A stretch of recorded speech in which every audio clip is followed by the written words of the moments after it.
Rightio, welcome viewers to another Around Council.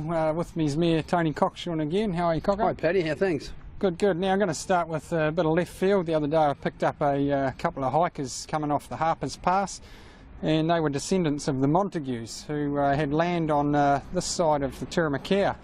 The old lady, she used to actually row the gold miners across the river. Now there's some big changes happening up there with the Turramacare Bridge with an overpass, I believe. Transit New Zealand looking at that? Certainly are, Paddy, and it's great because we've been actually at Transit New Zealand for years and years, and we've got the Minga Bluffs underway. That's over $20 million worth of corrections there, which is going to be great. And also the Arahua Bridge up the road towards Nelson, that's going to be done as well. But our jewel in the crown is the Turramacare Bridge, and to have that done, and it's up to $25 million worth of new bridge there, will be a real good thing for the West Coast, because it's been a problem for us over the years. As everyone knows, it's a road bridge and it's extremely difficult to get over at times, especially cyclists. There's been so many fatalities on those railway tracks, it's not funny. So it's good to see that they've started it. Let's watch it being built, and we'll celebrate it when it's finished, because it's going to have, as you said, an overpass over the railway line, so it will just be a straight two-way road bridge, which will have passengers on it and pedestrians and a cycleway on it, and the actual bridge that is there will stay there, but it will have trains only. Making our route to Christchurch a lot easier at the moment, aren't they? Now, yeah, you touched on Ahara. I see this month they met with the community up there at Ahara, and estimates are that it'll be completed between 2018 and 2020. It's a real breakthrough, that one. I mean, there's nowhere else in New Zealand, Paddy, where they put up with that type of bridge on a state highway. So it's about time they did it, and to their credit, they are going to do it. Once again, we've lobbied hard, and it will be a two-way bridge, and it will be slightly downstream of the bridge that's there now. So this is a great breakthrough for the farmers up the valley. And Council have been making headlines up the valley again, up and around Moana area, with the native logging or sustainable logging going on at the moment. I see you making headlines in the national media. Yeah, that's actually a bit of a storm in a teacup, really. What happened was a firm has approached council, and we own some small blocks of land around the west coast here. There's 2 million hectares of land on the west coast, and the government ceased forestry in native areas and on dock land and crown land in the year 2000. But they just want to come in and sustainably forest the podocarp and the native trees that we've got on our own council land. And I want to stress that, our own council land. Sustainable harvesting does work, and we will have a look at that. We've thrown it out to the public, but there's a lot of issues with it. We know we've already got a criteria with the government where we can only do so much on those forests that we own. Mount Buckley is one around by Dobson. There's another couple of blocks too. So there's about 1,500 hectares of land. So they're making this into a big deal when it shouldn't be. At the end of the day, we are going to protect our crown jewel, which is our forests and our environment. We know that, but sustainable forestry does work. Harvesting trees that are about to die, and you lift them out with a helicopter, why not look at that? So we've gone out there for public submissions. Let's see where it goes, Paddy, and let's take it step by step. But there's no need for alarmists to come into here and put out that old story somehow that we're going to get out the chainsaws and mow down all the trees like they did 50 or 60 years ago. That's not going to happen. Okay, I'm back into town. I notice the region where I work, we've certainly benefited from it, is the hospital rebuild. A lot of subcontractors coming in, grabbing a movie on their days off. Great for the town. Oh, the hospital rebuild's fantastic. Look, we're into an age right at the moment where we're rebuilding the place. We're moving this town here from an old coal mining town to a modern tourist type town.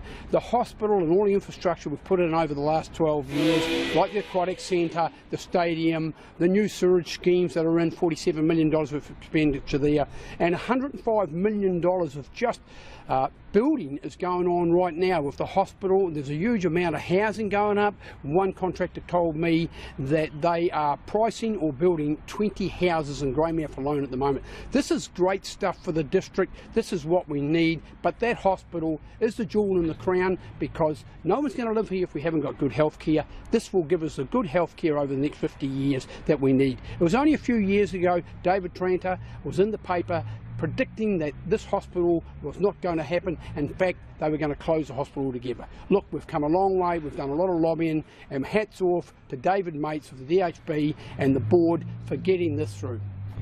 And last month when we come to you, we were talking about the town square. We're actually on site here today. Some great progress, certainly in the underground on the roading side of things. That's obviously stage one. Fill us in where we're at. Yep, we've consulted for 3 years, and here we are behind us and over the back here. It's all go, and it's a credit to everyone involved. They've got right on the job. There's no delays at all, and it's planned to be finished around June of this year. So it's in 3 stages. Stage one's doing the underground work, doing the piping and all that stuff that you don't see. But then they will go also at the time and put the tiles right through the shared street and square area. Then we will go out for a tender. We will get the canopies in the square area done, and then followed by a lot of street furniture too. So by the end of June it should be done, and that is the first big sign of the town renewal and the redevelopment of Greymouth after 150 years. And just about 30 metres behind us, quite a hot topic at the moment, certainly on social media, and a few letters to the editor. Plenty of experts out there. The lights in the intersection. Yeah, controversial one there, Coco, but certainly something needs to be done. It certainly can't stay here it is. Yeah, it was, Paddy, controversial, and it always was going to be controversial, but we're not here to just handle the good ones. We're here to handle everything. The staff has put the lights on the agenda for the annual plan, and they put that on for a reason.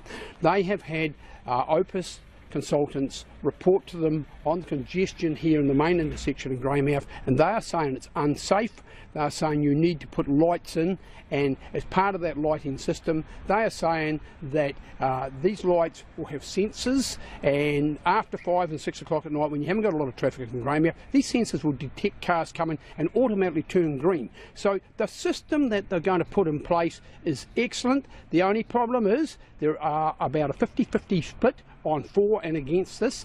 Now, for is the reason that it is congested. There's major problems with pedestrian crossings there as well. We did look at a roundabout there, but the trouble is a roundabout, it doesn't protect the pedestrians. So on the other side of the ledger, the people that don't want it are looking at the fact that they don't want lights in the area, and 2, it is expensive too. It's $350,000. So we've put it out to the public. We expect good debate on it, but there are alternatives too. I've got staff right at the moment looking into an alternative. If it comes to a stalemate, there are the possibilities that the square itself doesn't necessarily have to have a shared street.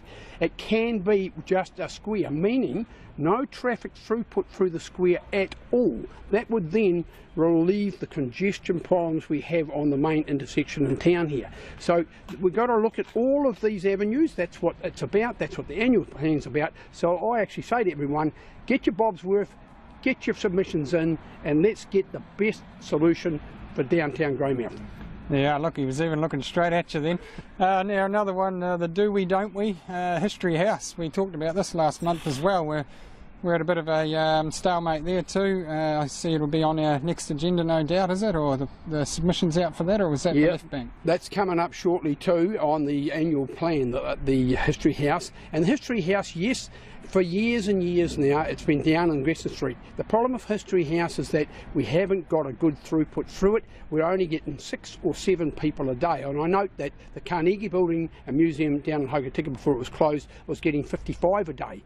And they weren't happy with that. We're down at 6 or 7. We have to do something. But the main reason why it's on the agenda is the fact that it's earthquake proofing is only 10% when it should be 34%. It's unfair to have staff in a building like that. So the CEO took it on himself to close that building pending earthquake proofing or relocation.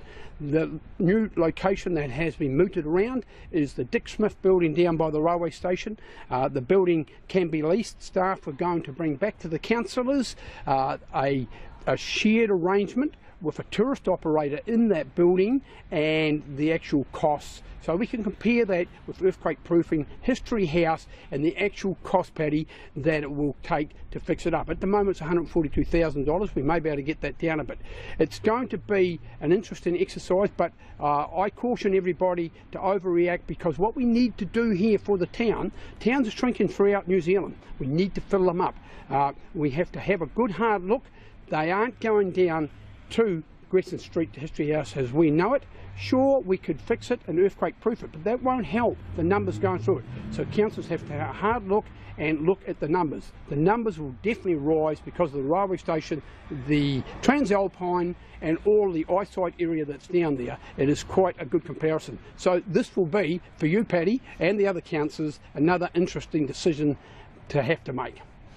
And one that was passed through fairly quickly, which seems to be a good move, was the Left Bank Art Gallery, which is going to be in the hub of the town square here. Certainly is. I don't think there's any debate with the Left Bank Art Gallery being one of our premier heritage buildings in town. That was a building there, it was only built in 1929, but the site itself was first built on in 1878. That's when the Bank of New Zealand was put there.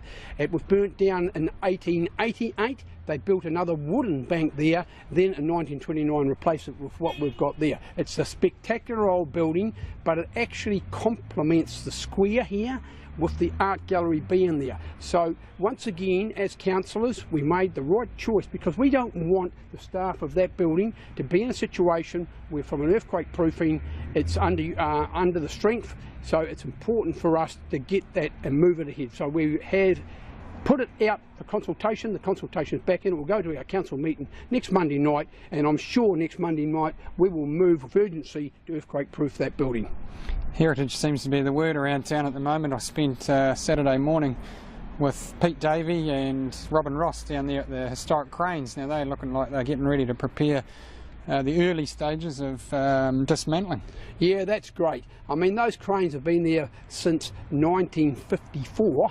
And it's important that we have some icons in town that we can be proud of, and that's really what Greymouth is about. We are moving to a tourist town whether we like it or not, and part of the reasoning for that is we need to still capture the heritage that we are, and we are a coal mining town. We can't disguise that. We can actually put that to the fore and we can celebrate our coal mining heritage, and we're doing that. You've only got to look at the coal miners monument down there and a lot of the coal heritage park down there, but the actual cranes are a huge part. They associate with the port, the coal industry, all those things. So now that the Heritage Trust has actually started a move to restore those cranes as a real feather in the cap for everyone, let's get behind them and make sure that this happens sooner rather than later. And the tourists are certainly enjoying Cobden at the moment. Another drive over there the other day, and I see on Jellyman Park there all the roading and the ceiling and the stock bank there on the park's looking really good. The whole area, Paddy, the ugly ducklings turn into a swan over there. The old Cobden dump, around the park area, the tar seal that we've put in, the Aramahana Sanctuary, the amount of work that the public of Cobden, the board riders, the Speedway, Department of Conservation, the Grey District Council have collaborated with each other to actually do what you can see over there now, and it's brilliant the way the old dump has transformed around the lagoon. There's 60 different species of bird in there. It's really a celebration of what we're all about here on the West Coast. We've got an environment second to none, and finally we're actually starting to actually put that out and showcase it. Over there in Cobden, it is really something we can be really proud of. Now we might wrap it up. Well, we have one more question. There's some guys doing some severe concrete drilling behind us. Easter trading, we're on separate sides of the room on this one. Tell us the outcome. Well, Paddy, I lost that one here.